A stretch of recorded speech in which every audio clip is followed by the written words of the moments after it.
This is the VOA Special English Development Report. A new report says the illegal killing of rhinos for their horns is increasing in Africa and Asia.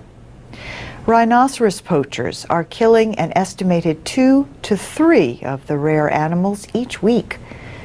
Experts say demand in Asia, especially Vietnam and China, currently drives most trade in rhino horns from southern Africa.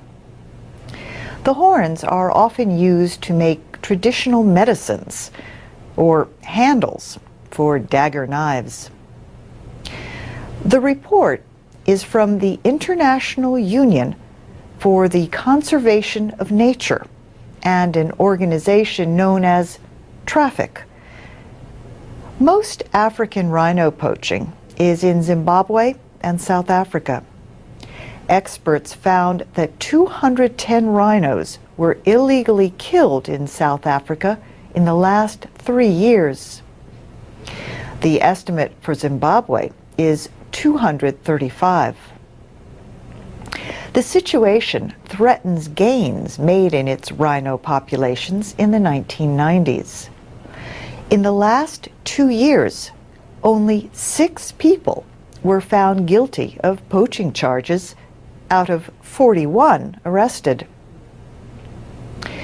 In 2001, 68% of African rhino horns entering illegal trade were recovered.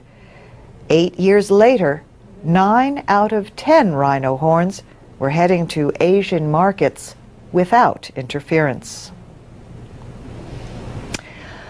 The report says poaching and illegal horn trade has increased in South Africa, even with new measures against it.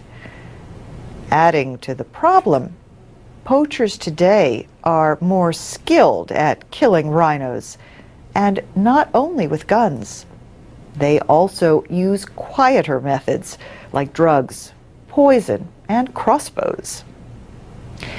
An international agreement on protecting endangered animals and plants provides for sport hunting of white rhinos in Africa, but the horns often enter illegal markets.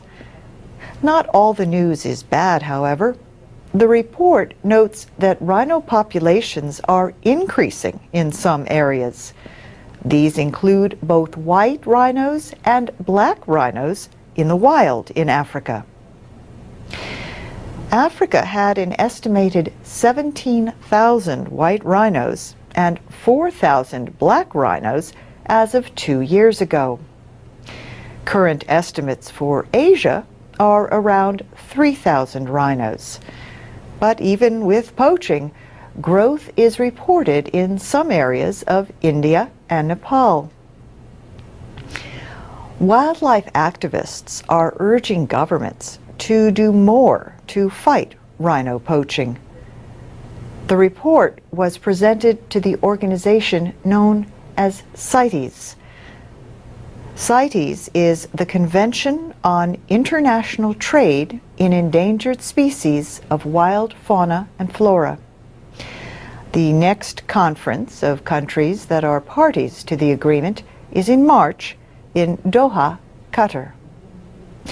And that's the VOA Special English Development Report.